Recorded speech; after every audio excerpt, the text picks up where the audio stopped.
Nous saluons encore une fois ce matin toutes les auditrices et tous les auditeurs et tous les frères maçons.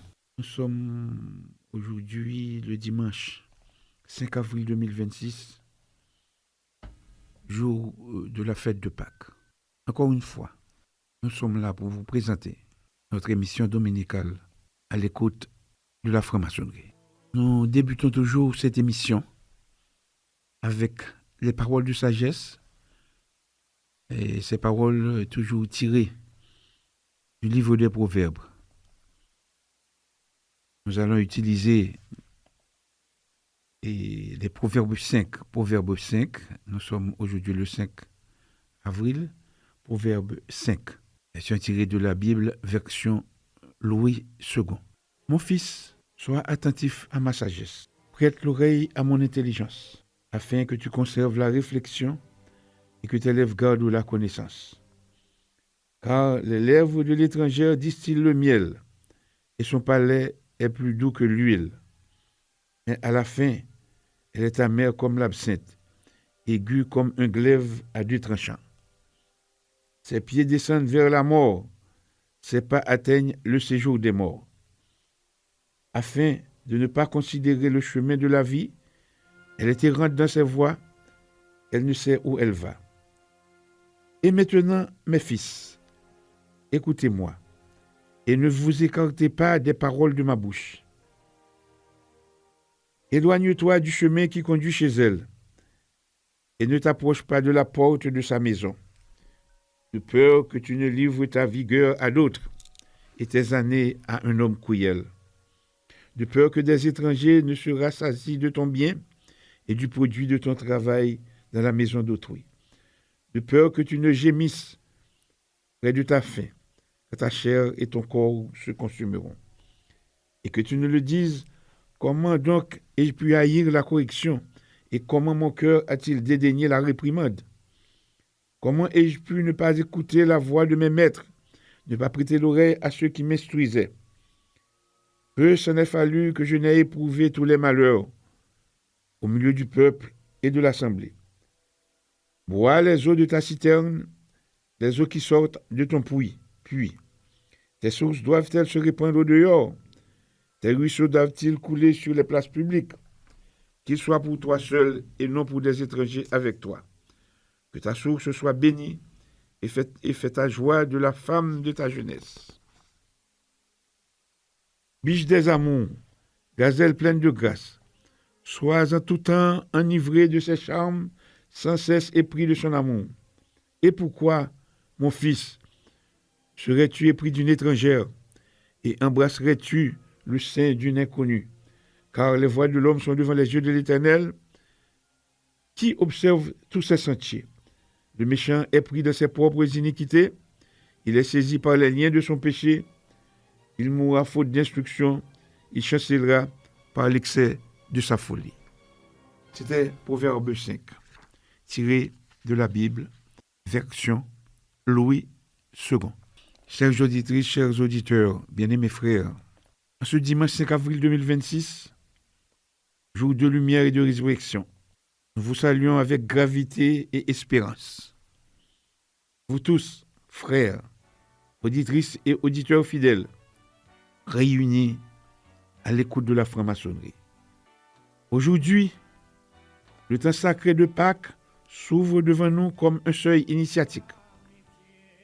Au-delà de la commémoration, il nous invite à méditer sur le mystère éternel de la mort et de la renaissance, de la chute et de la relève, de l'ombre traversée et de la lumière retrouvée.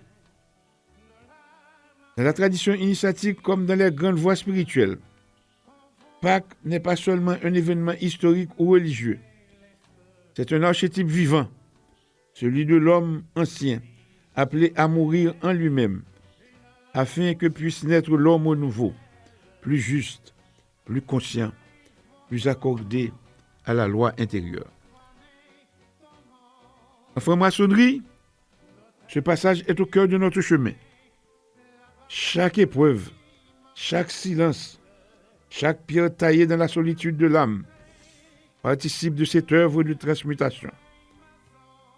Mourir à l'ignorance, oui naître à la connaissance. Mourir à l'orgueil, oui naître à l'humilité. Mourir à la division, oui naître à l'unité. Mais comment parler de résurrection sans évoquer le monde qui nous entoure?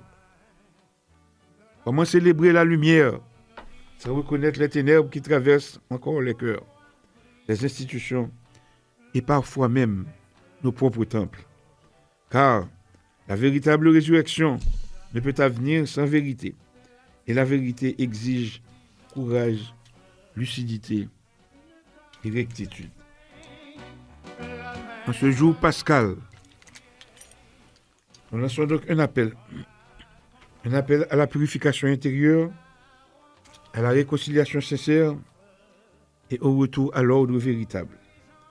Un appel à tous ceux qui, d'une manière ou d'une autre, ont contribué à la discorde, que chacun retrouve le chemin de la rectitude, non par contrainte, mais par éveil de conscience. Car il n'y a pas de renaissance sans pardon, mais il n'y a pas non plus de pardon sans reconnaissance des fautes. Que cette émission soit donc un espace de parole vraie, de réflexion profonde et d'élévation. Un espace où la franc-maçonnerie ne se réduit pas à une structure, mais s'élève comme une voix vivante, exigeante et lumineuse. Et bien aimés frères, chères auditrices, chers auditeurs du cœur et d'esprit, que ce dimanche de Pâques soit pour chacun une porte ouverte vers sa propre résurrection intérieure. Bienvenue à l'émission À l'écoute de la franc-maçonnerie. Bonjour, vénérable Lemoine. Bonjour, c'est Nessim Maître, Yves-Benoît Jean-Marie. Bonjour à notre metteur en onde.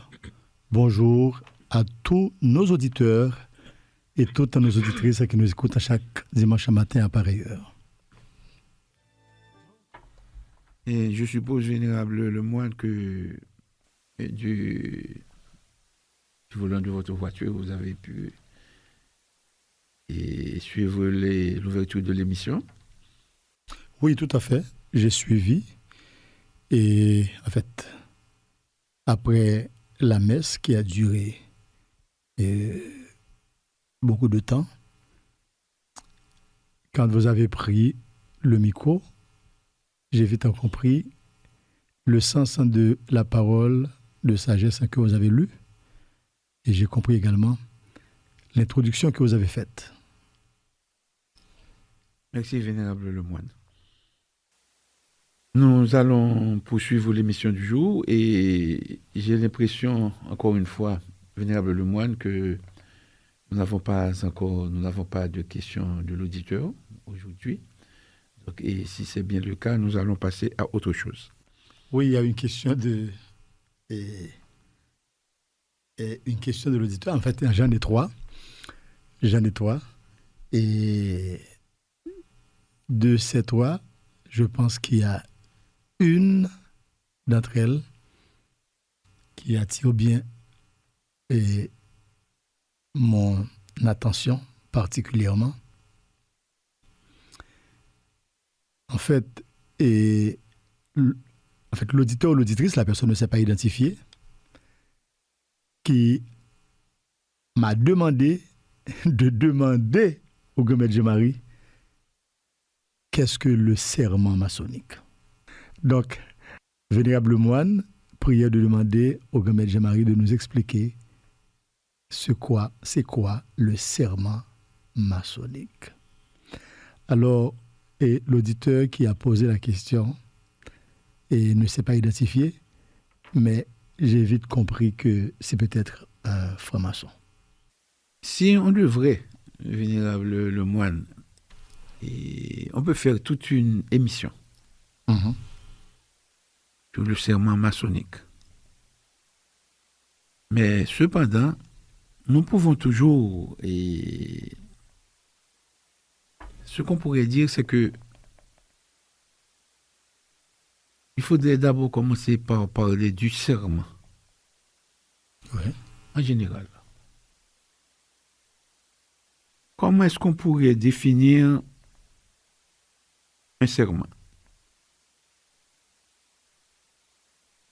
un serment demeure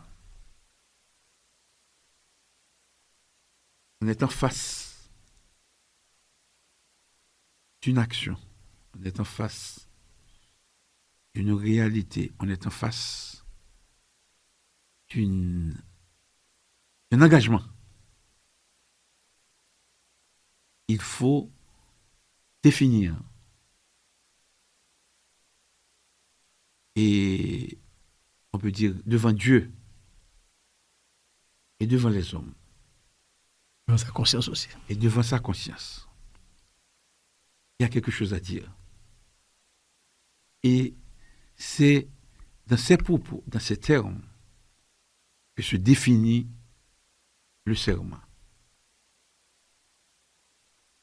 C'est que je m'engage en présence de Dieu face à ma conscience de respecter, de faire respecter, etc. Il n'est pas différent au niveau de la franc-maçonnerie. C'est le même serment.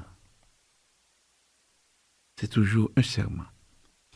Pourquoi ajouter maçonnique? C'est parce que, généralement, on parle toujours de secret. Et la personne qui aurait posé la question, et peut-être aurait quand même à l'esprit, je suppose, que cela devrait être particulier au niveau de la franc-maçonnerie. Et ceci par rapport à tout ce qui se dit aussi au niveau de la franc-maçonnerie. Oui, c'est différent parce que le serment maçonnique est beaucoup plus fort.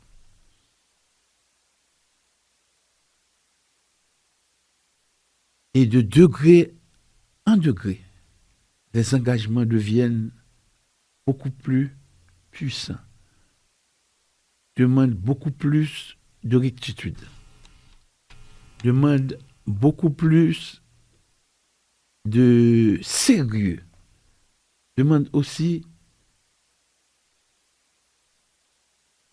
beaucoup plus d'engagement. Je ne veux pas devenir parjure et prononcer sur les ondes l'un des serments maçonniques. Mais je demande à mes frères, ceux qui ont encore le courage de respecter les différents serments qu'ils ont prononcés à travers les différents degrés qu'ils ont eu à recevoir et à gravir au sein de la franc-maçonnerie. Je ne sais pas si vous voudriez ajouter quelque chose. Oui, et Sérénissime Grand Maître, merci pour la réponse donnée à l'auditeur ou l'auditrice qui a posé la question. Et je trouve que vous avez dit l'essentiel de ce qu'il fallait dire concernant la question de l'auditeur de ce matin. Qu'est-ce que le serment maçonnique? En termes d'ajout, et moi-même je dirais qu'en droit, un serment est une déclaration solennelle. Quand nous parlons de serment en général, eh bien, on peut toujours prêter serment. Sur le plan professionnel, vous savez que les médecins prêtent le serment d'Hippocrate. Bien sûr. Et sur le plan judiciaire, on prête également serment devant un tribunal. Historiquement, on parle du serment du jeu de paume.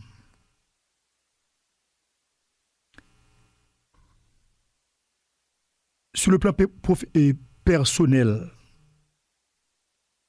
on peut faire le serment de fidélité, le serment et de s'engager à X choses. Donc, quand nous parlons de serment, nous parlons de promesses, nous parlons de paroles, de foi, d'honneur, etc. Maintenant, pour l'auditeur qui a posé la question, qu'est-ce que le serment maçonnique? Comme vous avez si bien dit, c'est le maître, eh bien, c'est pour lier, si vous voulez, le serment à l'institution, à la franc-maçonnerie. Eh bien, en ce sens, comme vous avez expliqué, dès lors que nous parlons de serment maçonnique, nous parlons de celui-là qui s'est fait initier maçon et qui a prêté serment pour rester fidèle à l'institution à laquelle il s'adhère. Et dès lors qu'on viole le serment, on devient parjure. Dès lors qu'on fait également un faux serment, on devient parjure. On est parjure. Et celui-là qui trahit le serment prêté aux différents degrés, comme vous avez si bien dit, Sénissime Maître, le serment prêté, eh bien, celui-là, il est automatiquement parjure.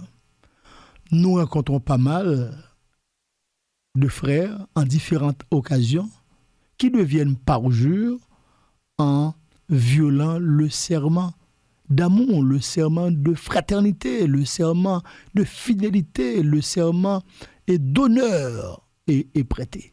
En ce sens, Sénissime Maître, je pense que nous pouvons répondre de manière claire à l'auditeur qui a posé la question. Eh bien, le serment maçonnique n'est autre qu'un acte de foi, qu'une promesse, une parole d'honneur prononcée en une occasion solennelle. Pour rester fidèle à cette parole, il faut rester également fidèle au serment dans et sa solennité. C'est pour cela que le serment maçonnique, c'est quelque chose de très important. Et on ne peut pas violer le serment au risque de se voir parjure avec toutes les conséquences qui en découlent. Je pourrais vous dire aussi, et je pourrais aussi dire à l'auditeur qui a posé la question que généralement, tout le monde peut le savoir, et généralement, on s'adresse, au niveau de la franc-maçonnerie, on s'adresse au grand architecte de l'univers. Ouais. Et à ce titre-là, tous les serments sont prêtés à la gloire Oui. de l'architecte de l'univers. Tout à fait. Très bonne précision. Et aussi, je peux encore ajouter que, parlant de franc-maçonnerie, et le franc-maçon s'engage solennellement. Et je vais préciser pour l'auditeur que c'est toujours sans contrainte. Ah oui. Très important. Ah oui, très important. Sans contrainte. C'est très important. Sans contrainte, pour dire aussi de façon volontaire, sans réserve.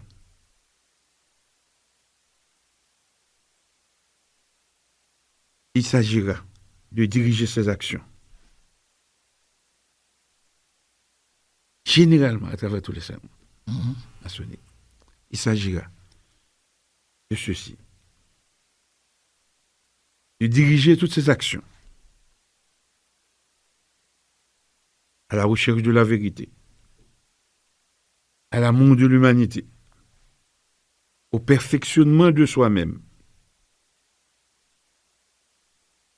Il s'agira aussi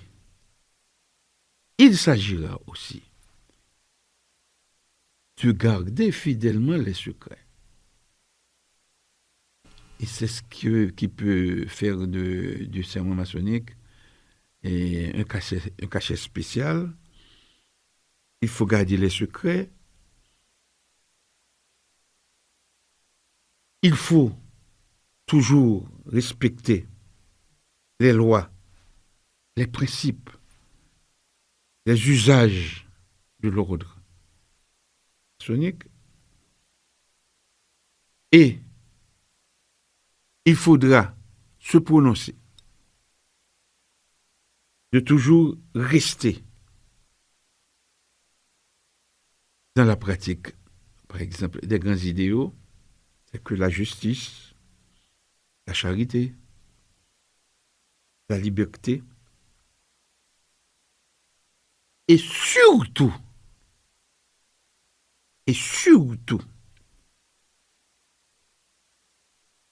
de toujours œuvrer sans relâche à l'établissement de la fraternité entre les frères et entre les hommes. C'est très important. Maintenant, comme vous l'aviez si bien dit, si le franc-maçon venait à manquer à ses engagements, c'est à ce moment-là qu'il devient, comme vous l'avez souligné, qu'il devient parjure. Mais en même temps, s'il demeure fidèle à ce serment, eh bien, la lumière croît en lui et il restera toujours une pierre vivante, bien sûr, dans l'édifice sacré de l'humanité. Je crois avoir répondu, et vous aussi, Vénérable Lemoine, à l'auditeur qui aurait posé cette question. Oui, je pense que l'auditeur est bien servi à partir de tous ces détails que nous donnons, parce que nous ne répondons pas suivant une réflexion toute faite, et nous expliquons à l'auditeur d'abord ce qu'est un serment général, un serment généralement, comment on conçoit un serment, et sur le plan maçonnique, voilà ce qu'est un serment. Donc, et l'auditeur s'en s'est bien servi. Et pour les autres questions, je pense qu'à partir de dimanche prochain, nous pourrons venir avec 2 autres questions pertinentes posées par nos auditeurs. L'une d'entre elles concerne l'ordre maçonnique haïtien et au niveau des instances et au niveau du Grand Orient d'Haïti de 1824. Donc, je peux choisir de répondre à l'une de ces 2 questions restantes. Il y en avait 3, je réponds à l'une ce matin et les autres sont restées pendantes pour les prochaines émissions. Merci, Vénérable. Nous avons aussi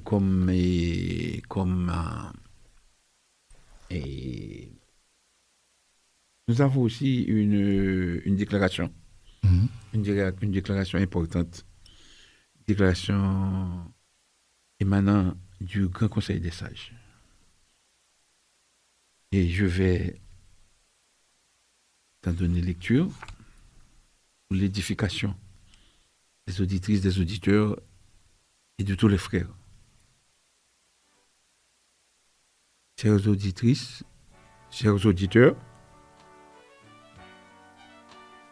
bien-aimés frères,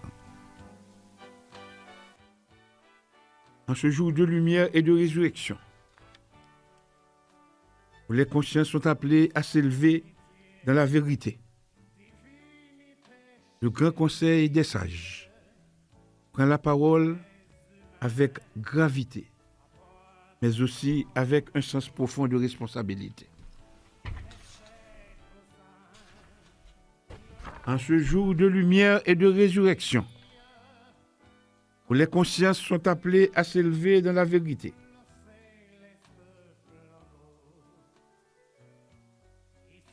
il est des moments où le silence ne serait plus sagesse, mais faiblesse.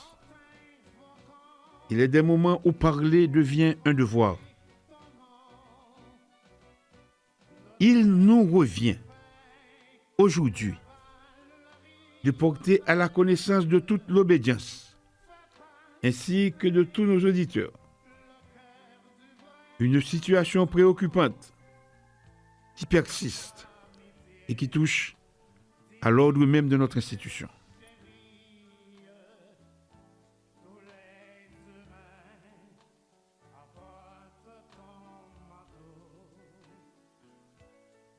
Certains frères,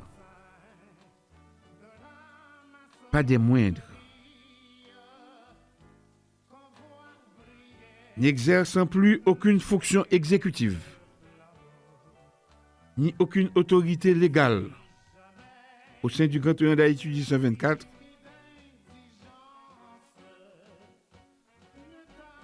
continue à poser de manière unilatérale des actes engageant l'obédience, allant jusqu'à des sanctions, jusqu'à des suspensions.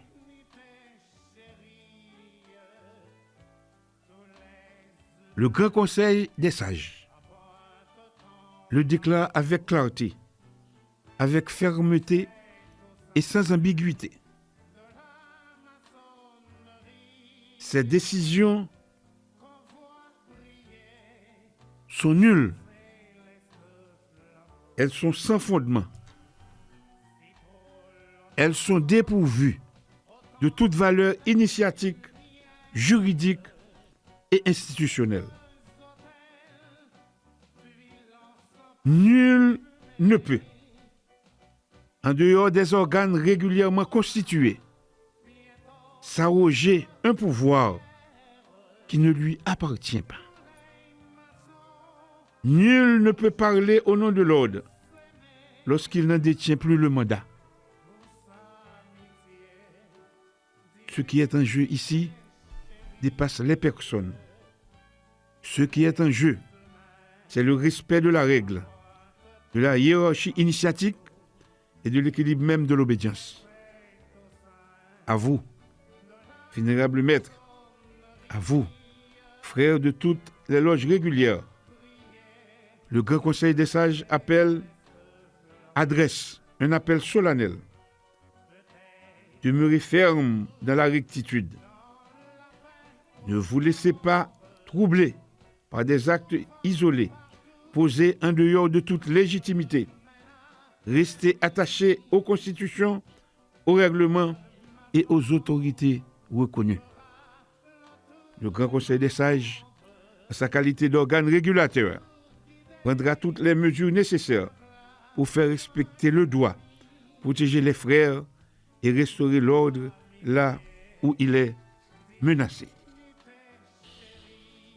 Car il ne peut y avoir de véritable lumière sans justice, il ne peut y avoir de résurrection sans vérité.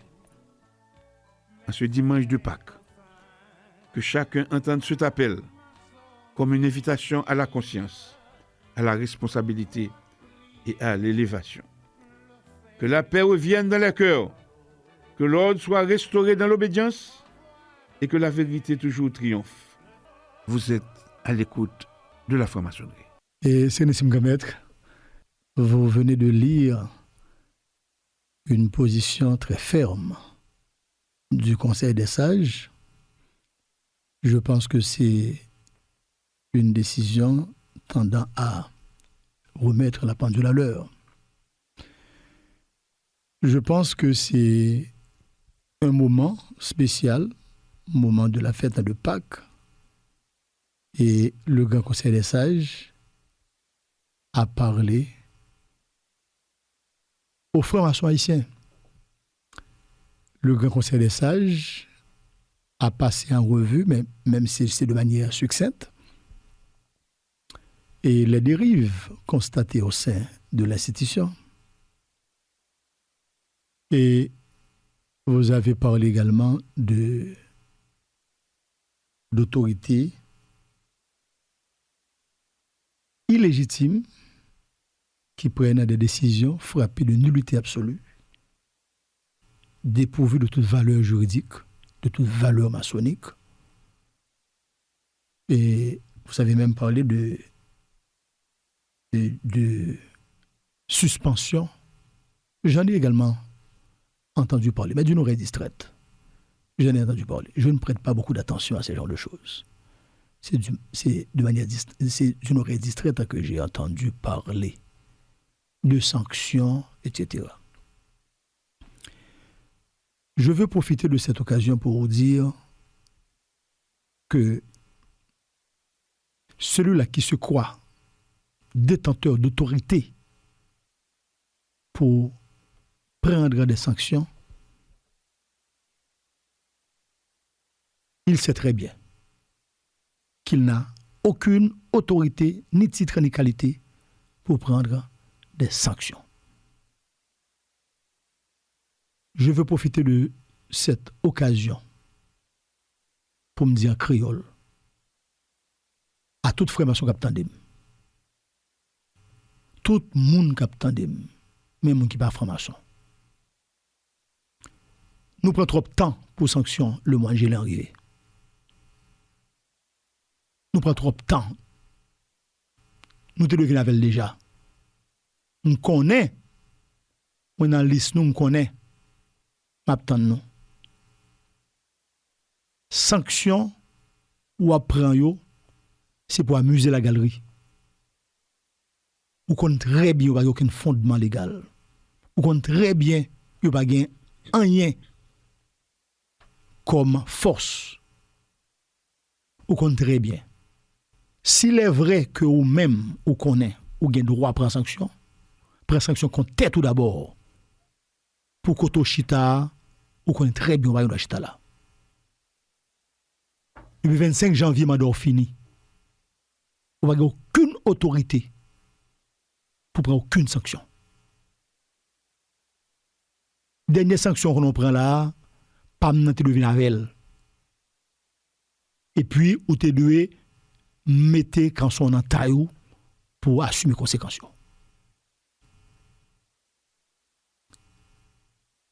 Sanction ou apprend. Au nom de quel principe? Au nom de quel principe? Depuis 25 janvier, mandat fini. On va prendre sanction contre les gens qui ne reconnaissent l'autorité. On va prendre sanction contre les gens qui ne reconnaissent rien ou gagner comme légitimité. Donc, moi, parler en créole pour pas gagner ambiguïté. Parler en créole pour tout le monde comprendre et connaître samedi. Tout le monde tout pas mésinterpréter samedi. Moi dis que sanction pas maintenant, tu dois arriver ensemble à dernier soit prendre. On prend trop de temps pour prendre.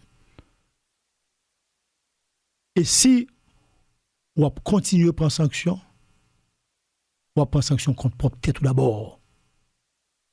Parce que ou c'est un imposteur, ou c'est un usurpateur, ou c'est un menteur, ou un bluffeur, ou pas gagner rien capable d'afficher encore comme comportement pour nous respecter. Moi, quoi que, je ne dis là, j'aime pas la voix, m'attends une réaction. Je crois que tout soit fait pour amuser la galerie, exercer la peur caractérisée sur tout le monde, les vénérables en exercice, bail pression, les délégués, fait bail pression, menacer chaque frère. Eh bien, moi-même, je gagne en pile réserve sur ça. Les frères de l'obédience, les frères maçons, les ateliers maçonniques, tout le monde ça yo, de temps des journées aujourd'hui, ça va passer. C'est dérive. Qui autorité gagné au-delà du 25 janvier pour Allemagne constitution et règlement généraux? Qui est ce monde qui a droit ça? Quand des convents étaient organisés, qui est-ce qui a mandat ça? Moyen règlement généraux, moyen et constitution. Vous voyez ça. Vous n'avez aucune autorité pour faire travailler ça. Travail ça a fait, on a fait des propositions sur vous avant d'aller, et puis travail ça a fait avec des autorités régulièrement élues par l'ensemble des loges.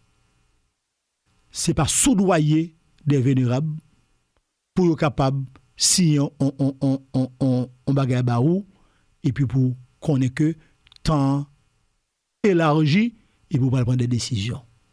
Non, nous considérons que toute décision prend comme un galimatcha, comme un tissu de bêtises qui n'a aucune force. Et Jean ou même on fait là, on compte très bien. Très bien. C'est la peur d'exercer. Pour finir, je suis le vénérable maître le moine Gélin. Je suis au micro de Radio Télé-Guinée. À l'heure de l'émission à l'écoute de la franc-maçonnerie. Cette émission n'appartient à personne. Cette émission est l'œuvre de la maçonnerie universelle. Cette émission n'appartient à personne. Ensuite, nous ne faisons pas une émission du Grand Orient d'Haïti de 1824. Nous faisons une émission qui concerne la franc-maçonnerie haïtienne. La franc-maçonnerie universelle. Nous parlons de valeurs à respecter. Ainsi, nous continuons à faire notre travail à notre place et nous continuons à avancer vers le but fixé. Nous poursuivons, vénérable moine. Je peux comprendre la frustration, mais vous savez que nous dirons toujours, comme frères, comme initiés, comme dignitaires, nous dirons toujours, et vous le comprendrez aussi bien que moi, et tous les frères qui possèdent le degré le comprendront aussi. Gémissons, gémissons, gémissons, mais espérons.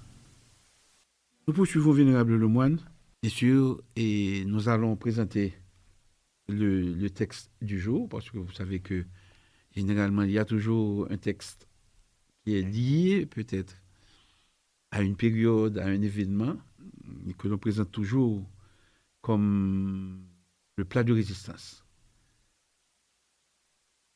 Aujourd'hui, nous avons choisi de produire une émission spéciale sur Pâques. Une émission spéciale sur Pâques, que dirons-nous? Nous dirons mort, passage et résurrection de l'homme et des ordres.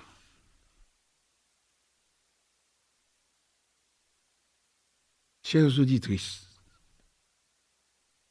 chers auditeurs, et bien-aimés frères,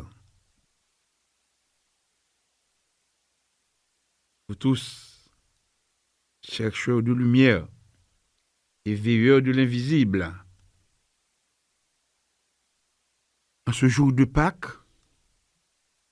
nous entrons ensemble dans un temps suspendu, un temps où les traditions se rejoignent, où les symboles parlent un même langage, où la mort n'est plus une fin, mais un passage, où la nuit elle-même devient matrice de lumière. Pâques n'appartient à aucune religion en particulier. Pâques est un mystère universel. C'est le mystère du passage, le mystère de la transformation, le mystère de ce qui doit mourir pour que l'essentiel vive. Nous allons aborder la Pâques. En ce sens-là, on peut parler des Pâques. Très bien. À travers toutes les traditions. Et c'est en ce sens que nous pouvons dire et affirmer que Pâques n'appartient à aucune religion en particulier. Nous allons commencer d'abord par Pâques Dans la tradition biblique et juive, nous allons parler de passage. Avant d'être résurrection, Pâques est passage. Dans la tradition hébraïque, la Pâques, Pessa, commémore la sortie d'Égypte. Mais au-delà de l'histoire, elle est une clé initiatique. L'Égypte n'est pas seulement un lieu, elle est l'état d'esclavage intérieur. Elle est l'ignorance, la peur, la servitude aux illusions. Traverser la mer, c'est franchir une limite invisible. C'est mourir à une condition pour renaître à une autre. Le sang sur les linteaux des portes n'est pas un simple signe. Il marque la séparation entre ceux qui dorment et ceux qui veillent. Pâques, ici, est déjà initiation. Je sais que dans le sens de l'interaction que nous installons, que nous instaurons au sein de l'émission, je sais que vous devez pouvoir réagir aussi sur la Pâque et la tradition biblique et juive. Qu'est-ce que vous pourriez ajouter? Oui, et c'est Nessim, le sujet est d'actualité. Nous sommes le dimanche et Pâques. Et pour commencer, revenons à la source que nous enseigne la tradition biblique concernant les Pâques. Elle nous enseigne que Pâques est d'abord un passage hors de l'esclavage. L'Égypte n'est pas seulement un territoire, c'est une condition intérieure. Une servitude, dirait-on. Oui, une servitude de l'âme. La sortie d'Égypte est une initiation. Traverser la mer, qu'est-ce que cela peut vouloir dire? C'est franchir un seuil invisible entre deux états de l'être. Maintenant, qu'est-ce qui a comme gravité?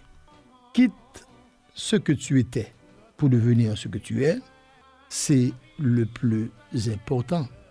L'essentiel, c'est de s'affranchir de la liberté. La liberté de conscience, la liberté de l'âme. Ça, c'est dans la tradition biblique. C'est Nessim Gamet. Merci, Vénérable One. Et nous complétons en ce sens. Maintenant, parlons de la Pâque chrétienne et catholique. En ce sens, nous allons parler du sacrifice et de résurrection. Dans la tradition chrétienne, le mystère atteint son sommet. La passion, la croix, le tombeau, puis la résurrection. Et ce récit ne peut être compris littéralement seulement. Il est un drame cosmique et intérieur. Le Christ représente l'homme accompli, celui qui accepte de mourir à lui-même. La croix n'est pas considérée uniquement comme un instrument de supplice. Elle est l'intersection du ciel et de la terre, du temporel et de l'éternel. Et la résurrection n'est pas un retour à la vie ancienne, elle est une transfiguration. Ce qui renaît n'est plus ce qui était. Et dans la tradition chrétienne, et c'est Nessim Gamet, et nous avons également des choses très précises. Dans la tradition chrétienne, comment on voit les Pâques. Le mystère s'intensifie. Le Christ accepte la mort pour révéler la vie. Mais attention, ce n'est pas une simple mort physique. C'est une offrande, un abandon total. Et qu'en est-il maintenant de la résurrection? Qu'en est-il maintenant de la résurrection? Elle n'est pas un retour, elle est une transformation radicale. Merci encore une fois, Vénérable Lemoine, de me compléter en ce sens. Voyons donc aussi la lecture gnostique.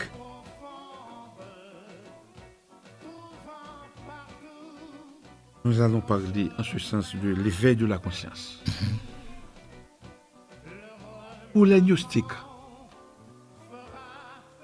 la résurrection est avant tout intérieure. Le tombeau, c'est le corps enfermant l'étincelle divine. La pierre roulée, c'est l'illusion levée. Le Christ ressuscité, c'est la conscience éveillée. Ce n'est pas un événement dans le temps, c'est un événement dans l'être. Celui qui comprend cela ne meurt plus jamais vraiment.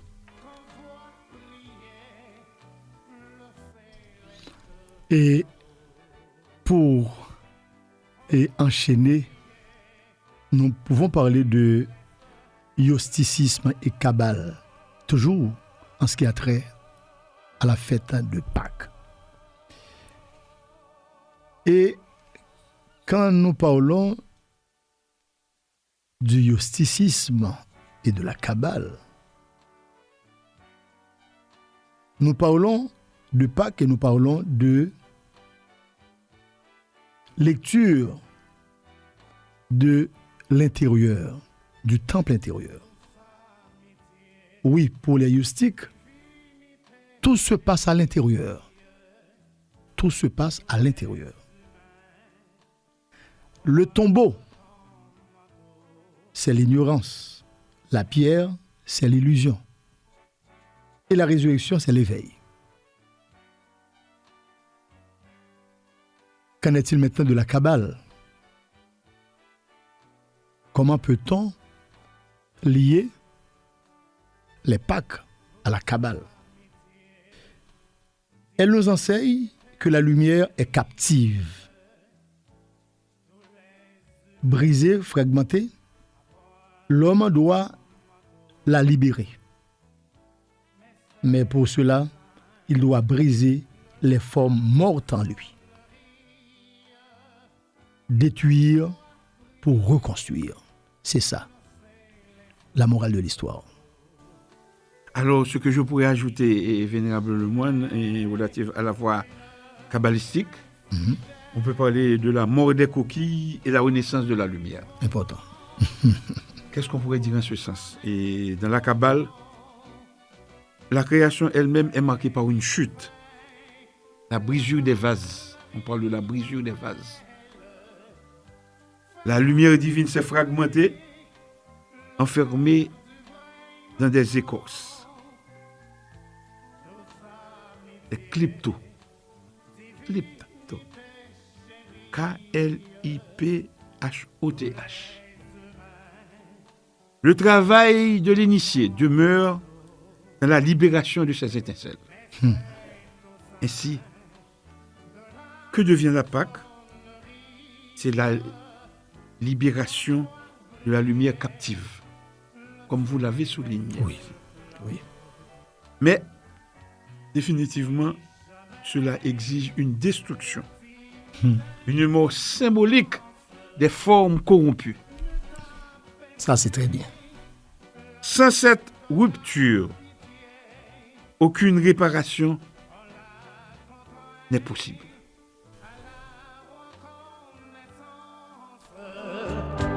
En l'obligeant au monde de l'amitié,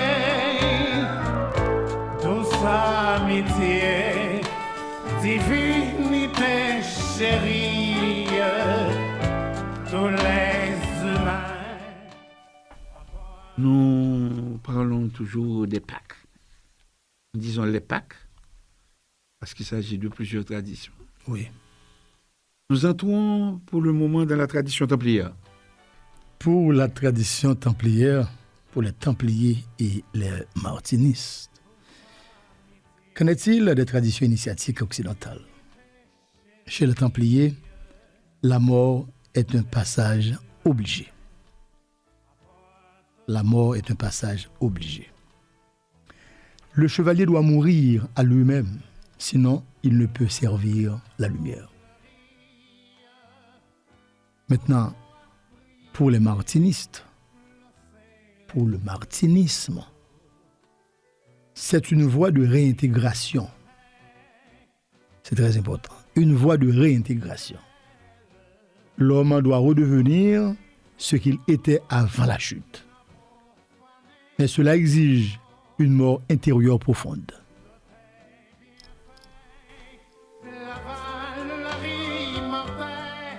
La tradition templière, la mort initiatique. En effet, vénérable moine, vous avez bien dit. Chez les Templiers, la mort n'est jamais redoutée. Elle est préparée. En ce sens, je suis fier d'être un Templier. Comme moi aussi. Et je demanderai à tous les chevaliers Templiers de bien suivre ce matin ce que nous allons dire. Nous avons bien dit, chez les Templiers, la mort n'est jamais redoutée parce qu'elle est préparée. Le chevalier Templier, il doit mourir avant de mourir.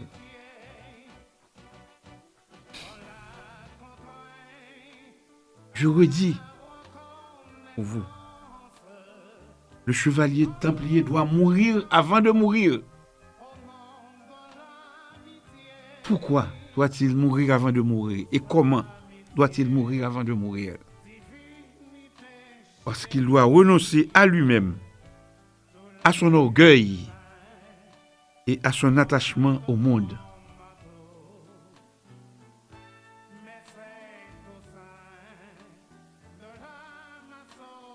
En ce sens, nous pouvons dire que la véritable résurrection est celle du guerrier intérieur. Celui qui combat non contre les hommes, mais contre ses propres ténèbres.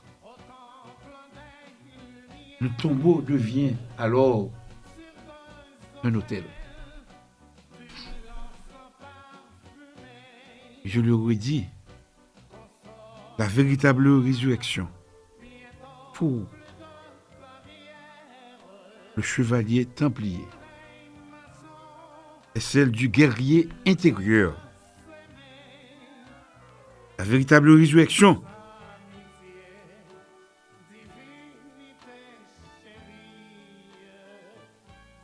vient de celui qui combat, non contre les hommes, mais contre ses propres ténèbres. Et alors, à ce moment, le tombeau devient un autel. Comme vous avez parlé de la voie martiniste, laissez-moi enchaîner avec la voie martiniste. Vous avez parlé de la réintégration. En effet, dans la tradition martiniste, nous le savons tous, nous sommes martinistes. Oui. L'homme est un être déchu, appelé à se réintégrer dans sa nature première. Mais cette réintégration passe toujours par une mort mystique. Il faut abandonner l'homme extérieur pour retrouver l'homme intérieur.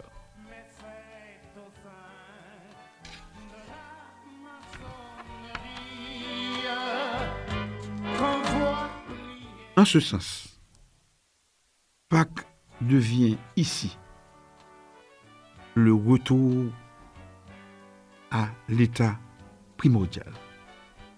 Encore une fois, vénérable moine, soyons fiers d'être martinistes. Tout à fait. Chérie, tous les humains Vous savez que, vénérable moine, que en matière de spiritualité, il n'y a pas de jugement de valeur. Nous ne saurions ne pas parler ce matin de la dimension vaudou au niveau des Pâques. Oui, on doit en parler puisque il y a aussi une tradition. Dans la tradition vaudou, Oui, il y a une tradition, c'est une tradition. oui, et cette tradition offre une perspective, une autre perspective. Oui, dans le vaudou, la mort n'est jamais une fin. Dans le vaudou, la mort n'est jamais une fin. C'est un passage vers un autre état, suivant les vaudouisants. C'est un passage vers un autre état. Les esprits enseignent que rien ne disparaît. Tout change de forme.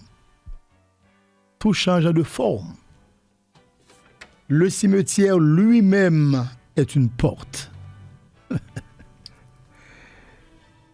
Donc, la mort est un seuil, pas une fin, suivant la tradition, les traditions africaines, y compris le vaudou. Ce que je pourrais ajouter au niveau de la dimension vaudou au message et au texte d'aujourd'hui, on peut parler de mort, on peut parler de passage, on peut aussi parler de transformation, comme vous venez de le faire. Le vaudouisant ne considère jamais la mort comme une disparition. Tout à fait. Et ceux qui ont cette connaissance, ceux qui ont choisi cette voie initiatique, ils peuvent le confirmer. Oui, tout à fait. C'est un passage vers un autre plan. Un changement d'état vibratoire. Les esprits, les lois enseignent que toute transformation passe par une rupture. Il faut mourir à une forme ou en prendre une autre. Le cimetière lui-même n'est pas un lieu de fin, mais un lieu de passage. Et celui qui comprend cela, comme le vaudouisant, ne craint plus la mort, car il sait que la mort est un seuil. C'est ce que je voudrais ajouter Très bien. au niveau de la dimension vaudou par rapport au texte du jour, savoir Pâques.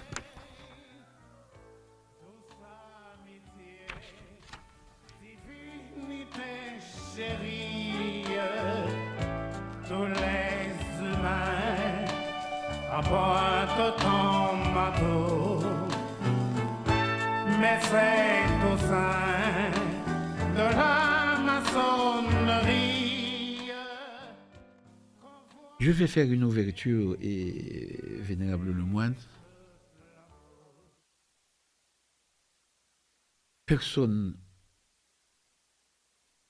ne pourrait nous enlever notre qualité de franc-maçon.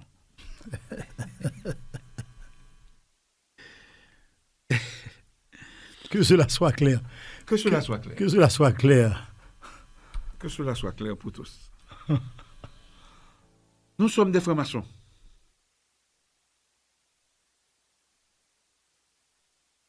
Donc, comment peut-on situer la franc-maçonnerie par rapport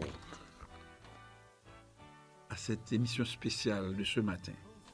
Pâques, mort, passage, résurrection de l'homme et des ombres.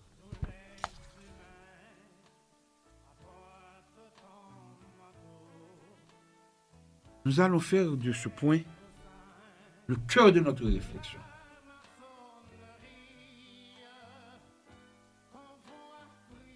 franc-maçonnerie, vous le savez, vénérable moine, parce que vous avez le degré qui puisse vous permettre de comprendre ce que je vais dire.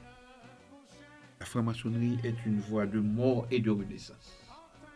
Très bien.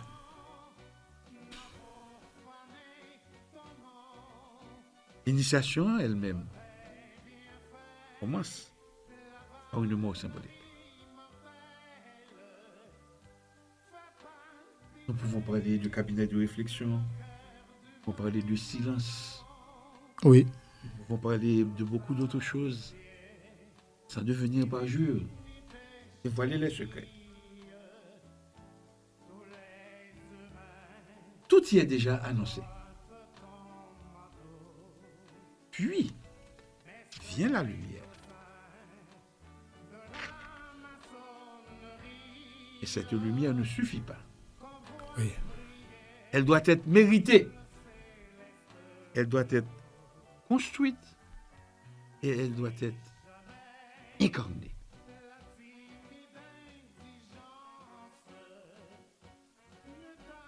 En ce sens,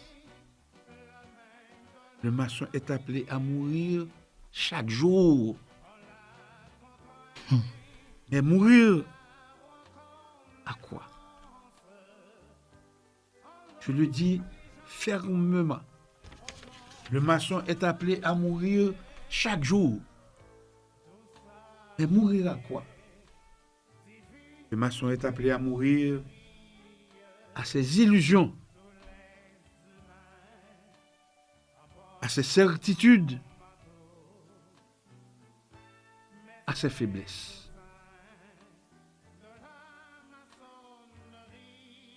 Et je le dis toujours,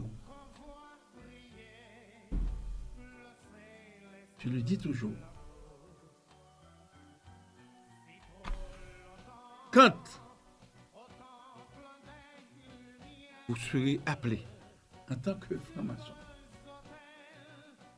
à répondre de vos actes et de vos actions, il y a une question certaine qui vous sera posée, à savoir: Caïn, qu'as-tu fait de ton frère? Oui. Caïn, qu'as-tu fait de ton frère? Caïn, qu'as-tu fait de ton frère? Et ce jour-là, on ne pourra pas répondre, je n'en suis pas le gardien. On va pas répondre ça. Non, on ne peut pas répondre ça. Non, on ne peut pas répondre ça. Travaille pour ces pas sans répondre. Oui. Travaille que c'est pour ça répondre. Très bien, Sérénissime. J'aime bien et ce passage. Ça porte à la réflexion. Je pense que tout le monde doit réfléchir.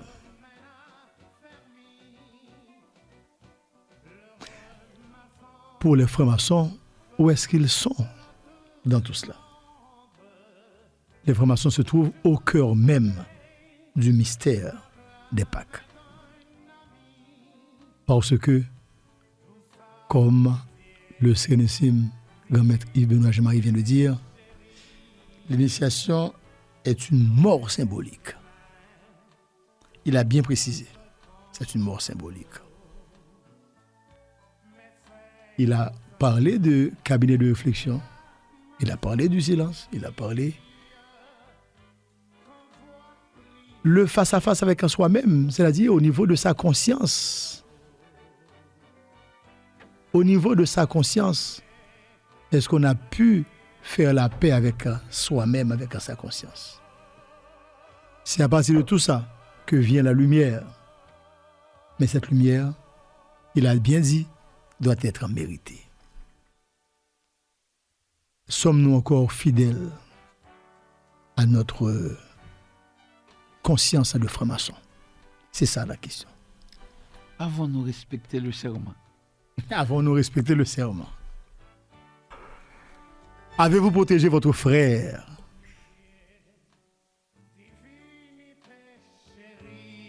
Et Sérénissime Grand Maître, il me vient à l'idée de faire Et une parenthèse, très succinctement. À la messe de ce matin, j'ai pris la parole et j'ai soulevé une réflexion au sein de l'Assemblée. Et j'ai référé les frères et sœurs au livre de Matthieu 24, 34 versets. Matthieu 22, versets 34 à 39. Est-ce que et, Allons voir si on peut trouver Matthieu. oui, Et rapidement, Matthieu 22, versets 34 à 39. Alors, attendez une seconde. mhm, Matthieu. Vous avez dit 20 Matthieu 22, 22. versets 34 à 39. Quelque chose comme ça, si je ne me trompe pas. C'est Parce qu'au moment où je parlais, je n'avais pas de Bible entre mes mains, mais je crois que c'est ça. Alors, attendez. mhm, On doit donner lecture de... ah, ok. Et vénérablement, nous sommes dans Matthieu 22, Oui, verset 34 34 à 39. à 39. Les pharisiens, Mhm. ayant appris qu'il avait réduit au silence les Sadducéens, se rassemblèrent. Et l'un d'eux, docteur de la loi, lui fit cette question pour l'éprouver. Maître, quel est le plus grand commandement de la loi? Jésus lui répondit, tu aimeras le Seigneur ton Dieu de tout ton cœur, de toute ton âme et de toute ta pensée. C'est le premier et le plus grand commandement. Continuez. Et voici le second, qui lui est semblable. Tu aimeras ton prochain comme toi-même. La morale de l'histoire, c'est que les pharisiens, ils étaient des fins connaisseurs en droit, des fins connaisseurs de la loi, mais ils étaient aussi un groupe religieux qui dominait la religion islam depuis le 1er siècle.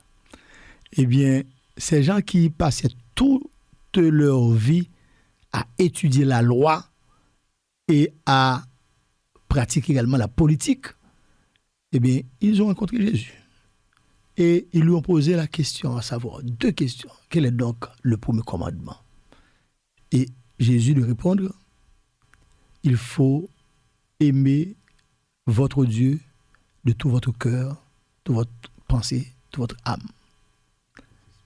tout votre esprit. Deuxième, la deuxième question, quel est donc le deuxième commandement? Aimez votre prochain comme vous-même. Eh bien là maintenant, je pense que cette affaire de détruire l'autre, cette affaire de détruire ses semblables, il faut aujourd'hui faire en sorte, il faut comprendre que la résurrection de Jésus dont nous parlons avec insistance, dans toutes les églises, dans les traditions chrétiennes, cette résurrection doit s'opérer en vous.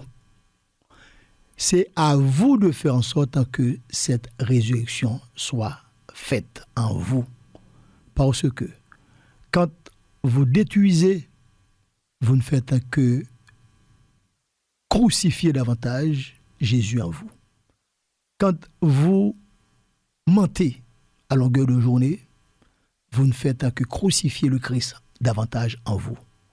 Quand vous faites des manœuvres déloyales pour installer les ténèbres, eh bien, vous ne faites que crucifier le Christ encore en vous.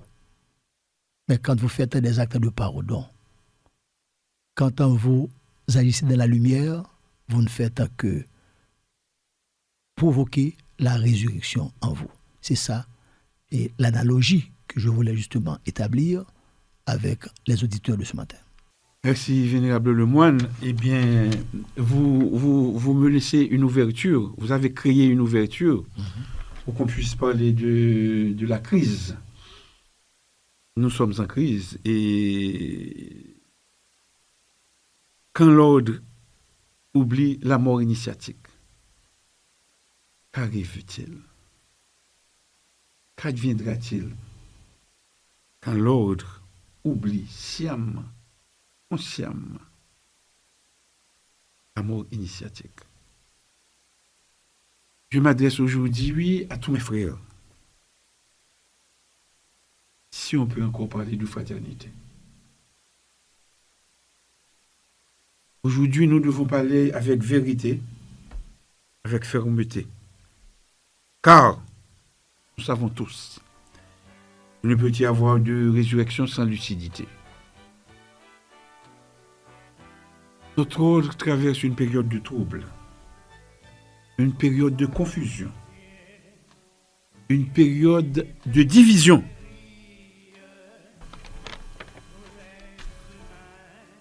Des voix s'élèvent sans légitimité. Des actes sont posés sans autorité.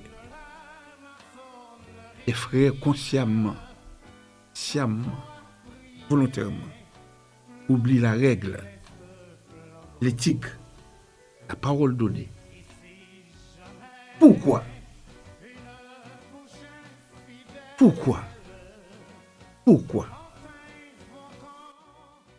Parce que la mort initiatique n'a pas été vécue. Parce que certains veulent porter la lumière sans avoir traversé la nuit. Pour connaître la valeur et pour apprécier la valeur de la lumière, il faut traverser la nuit. Il faut traverser la nuit. Pourquoi?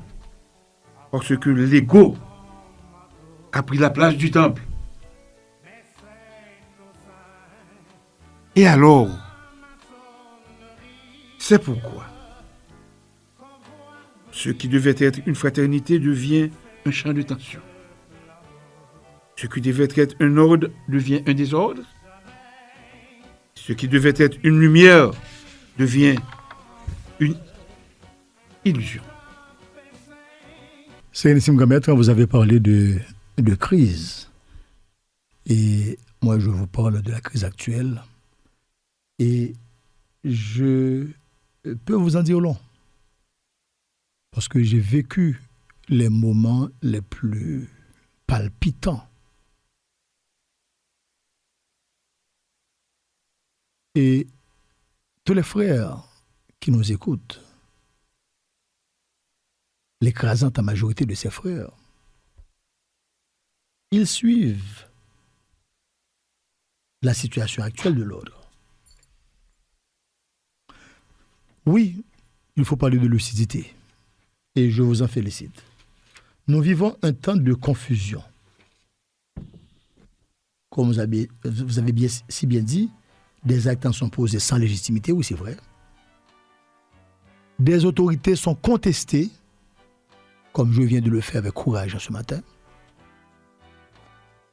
D'autres le font à voix basse. Nous autres, nous le faisons à haute et intelligible voix, au micro, et ceux-là qui dénoncent à voix basse, il est temps qu'ils prennent leur courage à deux mains pour dénoncer à haute et intelligible voix ce qui mérite d'être dénoncé. Des autorités sont contestées, des autorités sont usurpées. Pourquoi? Parce que la mort initiatique n'a pas été vécue. Celui-là qui arrive au cime de la pyramide de l'ordre, par ses agissements, on voit qu'il n'a jamais été un initié. Car il n'a pas connu la mort initiatique. Il ne l'avait pas vécue. Certains veulent diriger, ils arrivent à diriger sans s'être transformés. Et je vous le dis, mes bien-aimés frères, en vérité, ils arrivent sans avoir traversé la croix. Mes bien-aimés frères, ils arrivent là où ils sont sans avoir brisé l'illusion et leur ego surdimensionné qui fait Apagé Jean Apagé là nous montre qu'ils n'ont jamais renoncé à eux-mêmes. Ils ne se sont pas dépouillés du vieil homme. J'ai dit. Alors, nous ne devons pas nous y tromper. Nous ne devons pas nous y tromper. Ce désordre, ce chaos que nous vivons n'est pas seulement institutionnel. C'est aussi un chaos spirituel.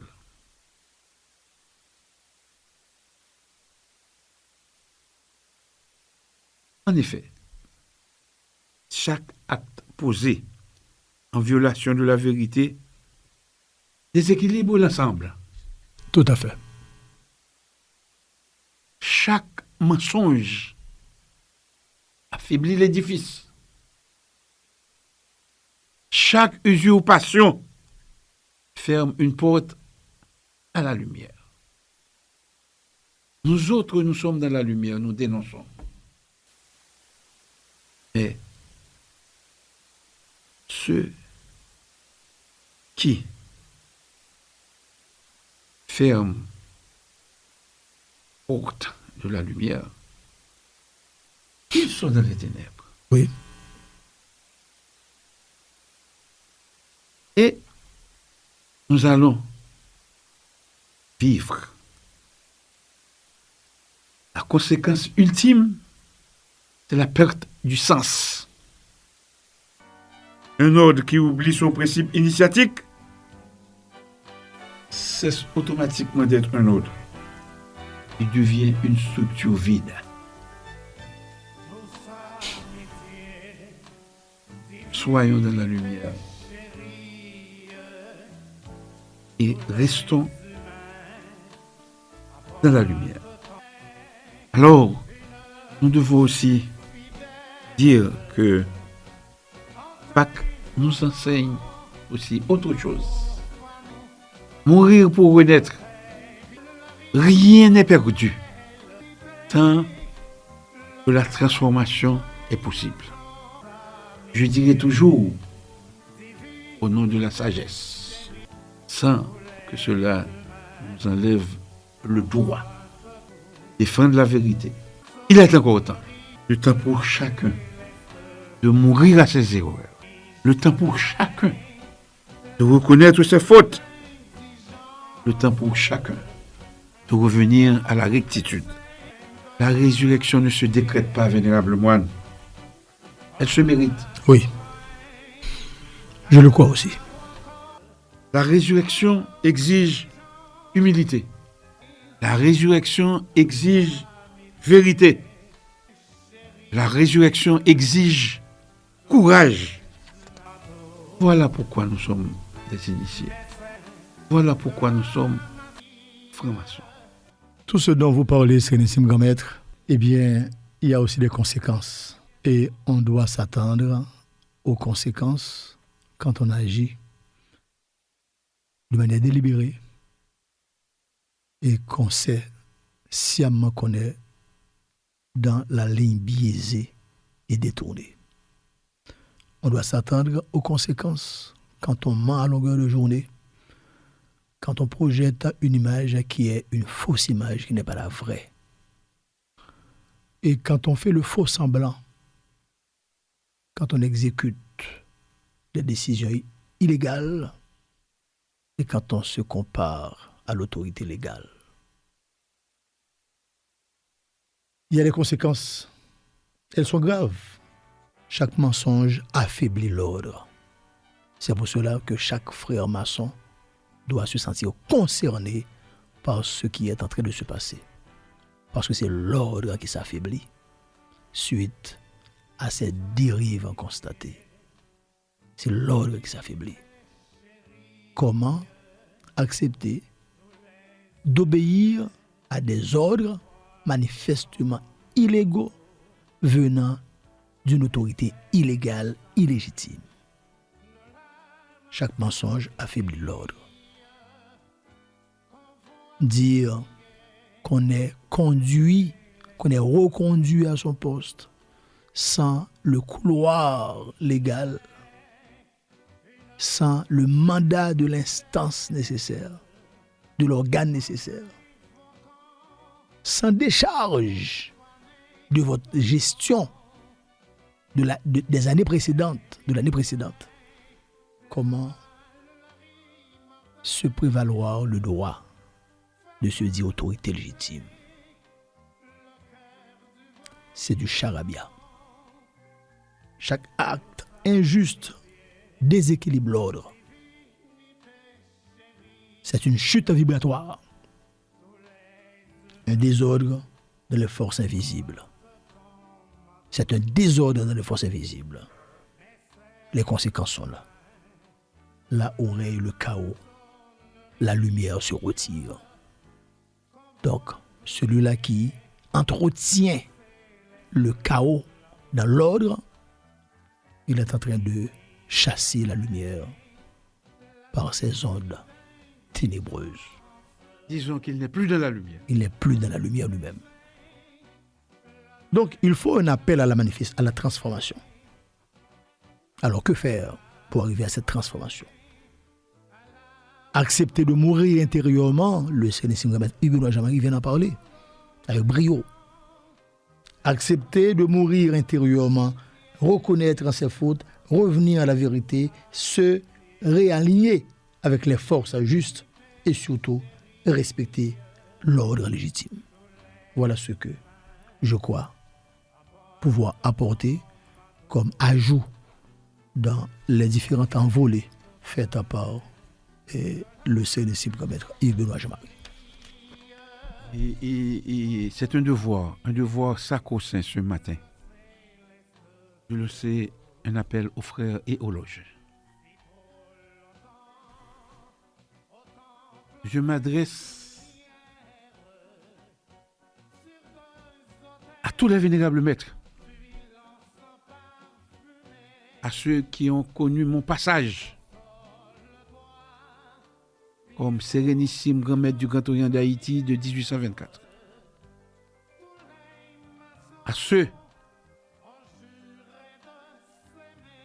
à qui il y a beaucoup d'entre eux qui ne sont plus en exercice. À ceux aussi qui n'ont pas eu la chance et le privilège de travailler à mes côtés, mais qui sont présentement dans la construction de l'œuvre.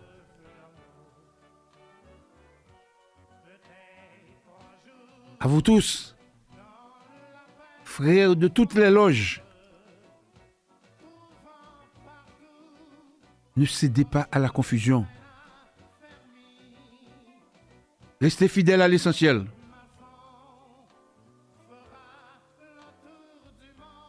Sachez que la franc-maçonnerie n'est pas un pouvoir. La franc-maçonnerie est un chemin. Et ce chemin exige droiture. Tout à fait. Il ne faut pas céder à la confusion. Il faut rester dans la lumière. Je choisis de rester dans la lumière à partir de la vérité que je prends comme boussole. Je prends la vérité comme boussole. Et quand le grand maître Huguenot Jean-Marie a parlé de ceux-là qui le connaissent, moi je parle de ceux-là qui faisaient partie des délégations qui allaient recevoir le maillot rassembleur au niveau de toutes les loges régulières de l'obédience, dans tous les districts maçonniques, dans toutes les loges. les frères qui se rencontraient dans une ambiance d'apothéose, dans une ambiance de retrouvailles, de fraternité. Des frères qui se regardaient avec plaisir et qui s'embrassaient, qui se donnaient la coullade fraternelle, qui mangeaient ensemble, qui buvaient ensemble, qui dansaient ensemble. Vénérable moine, est-ce qu'on songe que ou t'es obligé de remettre une bouteille de whisky?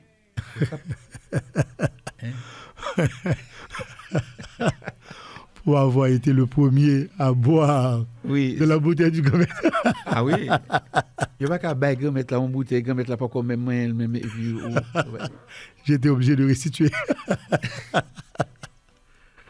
Oui, je me souviens encore. Donc On c'était était à l'Haïtienne. à l'haïtienne. L'Haïtienne numéro Donc, 6. ce sont des moments inoubliables, des moments de fraternité, des moments d'intense émotion et qu'on a perdu malheureusement. Et maintenant, c'est une ambiance de tension, d'hypocrisie, de haine. Et franchement, je pense qu'on doit penser à retourner à ces moments de grande fraternité, de grande joie et de retrouvailles. Et je le redis encore pour tous mes frères,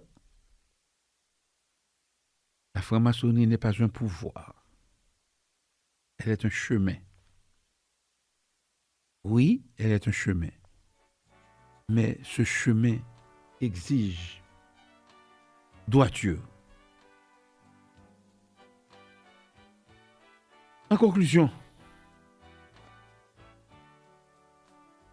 En conclusion, parlons de la lumière après la nuit. Chères auditrices, chers auditeurs, mes bien-aimés frères,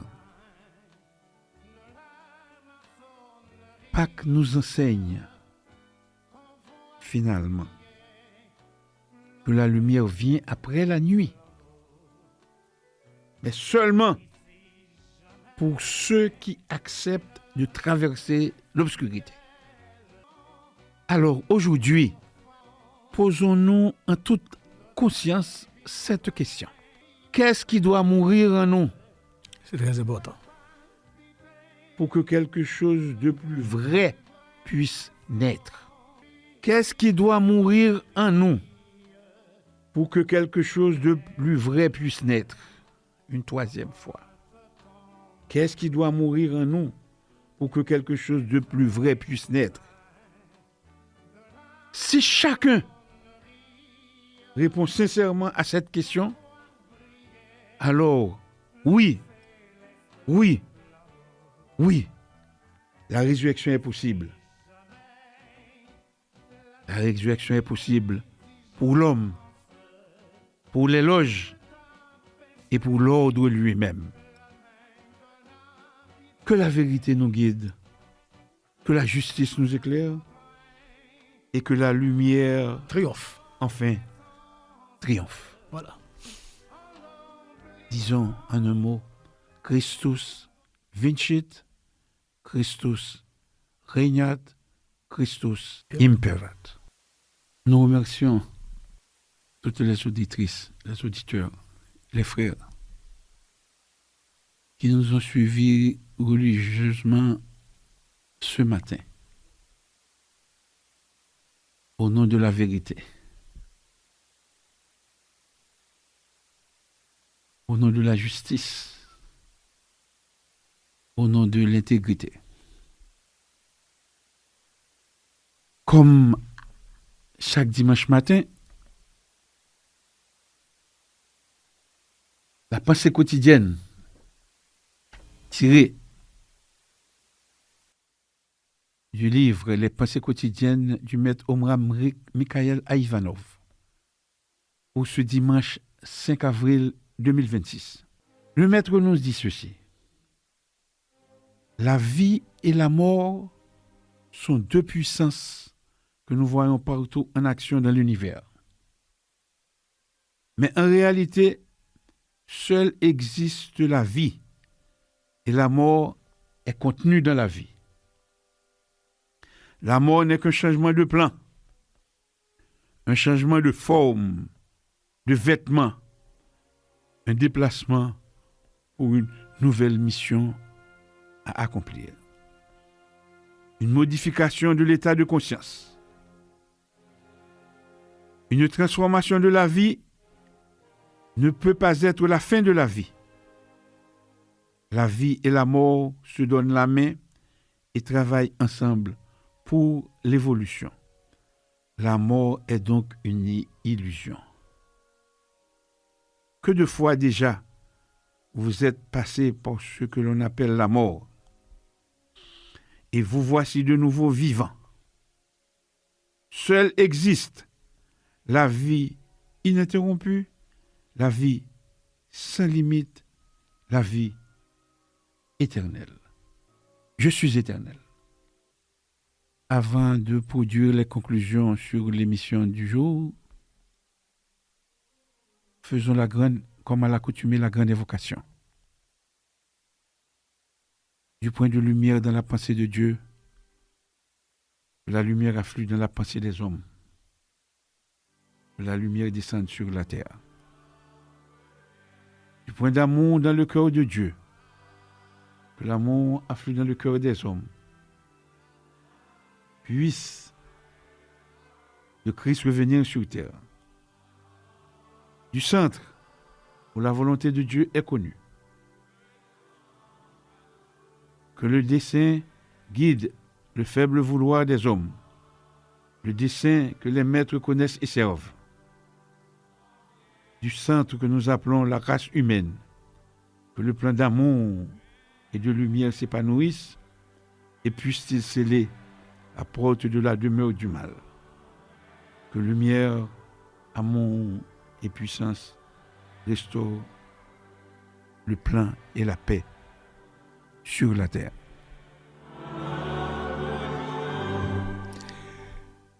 Je souhaite joyeuse Pâques à tous nos auditeurs, toutes nos auditrices, à tous les francs-maçons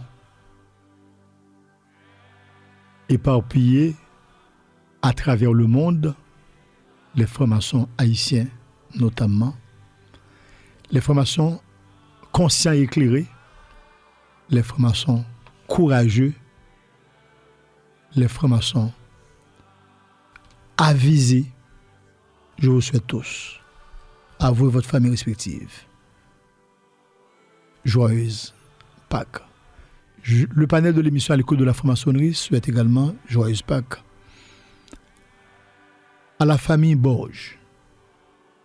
Joyeuse Pâques également au personnel de la radio et de la télévision guinéenne. Joyeuse Pâques également à tous ceux et toutes celles qui nous écoutent chaque dimanche matin. Joyeuse Pâques à tous les gabarons. Joyeuse Pâques à vous tous et à vous toutes. Joyeuse Pâques enfin à ceux-là qui s'érigent en autorité sans légitimité.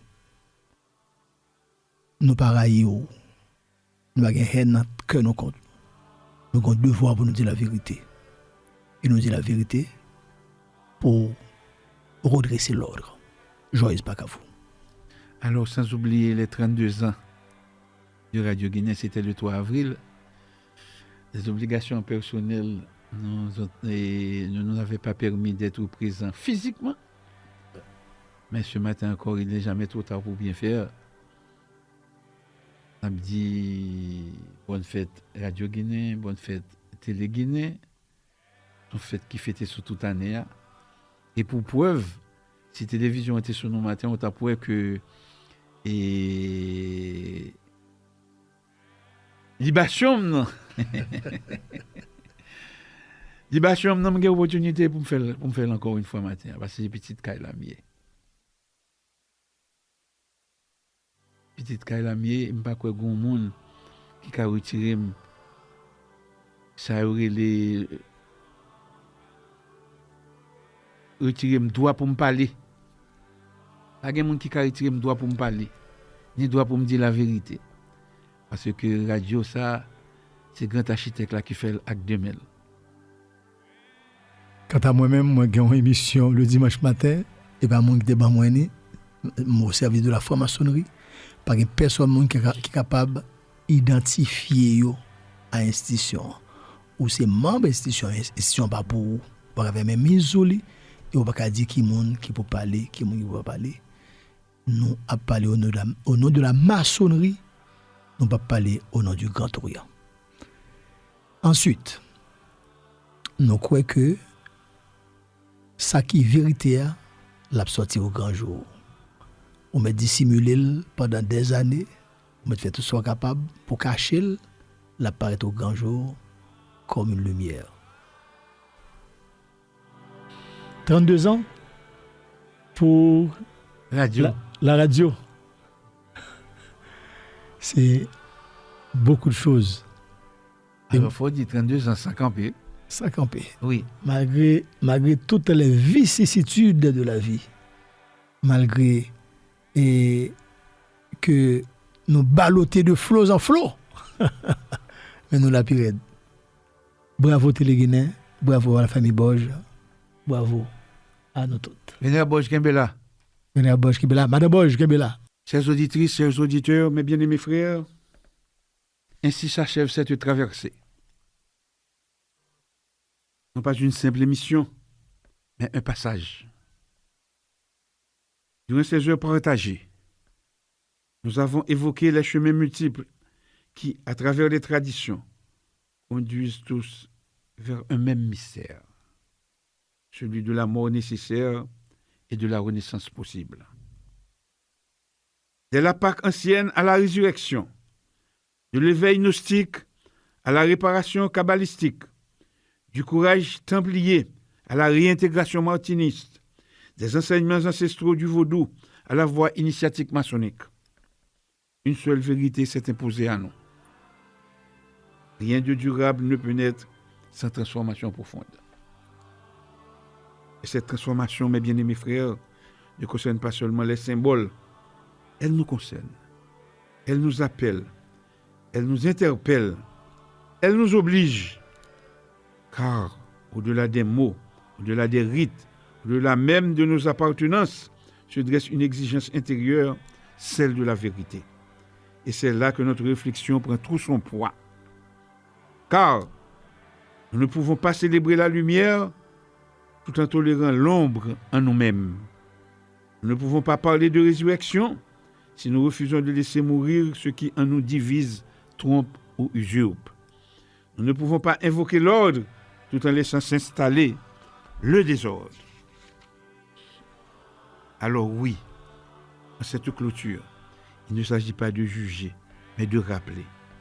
Rappeler que la franc-maçonnerie est une voie exigeante, qu'elle ne tolère ni l'approximation morale, ni l'ambiguïté de la parole, ni la confusion des rôles. Rappeler que toute autorité véritable est fondée sur la légitimité et que toute légitimité repose sur la fidélité à la loi. Rappelez enfin que chaque frère, à quelque degré qu'il se trouve, est comptable de la lumière qu'il prétend porter. Car lorsque l'ordre vacille, ce n'est pas seulement une institution qui tremble, c'est une chaîne invisible qui se fragilise. Et pourtant, dans toute nuit véritable, demeure une étincelle, une possibilité de relèvement, une chance de retour, une promesse de renaissance. Pâques nous l'enseigne. La pierre peut être roulée, le tombeau peut être ouvert et la lumière peut jaillir, mais à une condition, que chacun accepte en conscience de faire sa propre vérité. Eh bien, mes frères, chères auditrices, chers auditeurs, que cette émission ne reste pas un moment d'écoute, mais devienne un point de bascule. Que chacun, en quittant ses paroles, porte en lui une question vivante. Qu'est-ce que je dois laisser mourir pour que la lumière vive en moi? Si cette question demeure, alors notre travail n'aura pas été vain ce matin. Que la paix revienne dans les cœurs, que la justice s'établisse dans les actes et que la lumière toujours guide nos pas. Bonne fête de Pâques à toutes et à tous. Vous étiez à l'écoute de la franc-maçonnerie et que la lumière soit.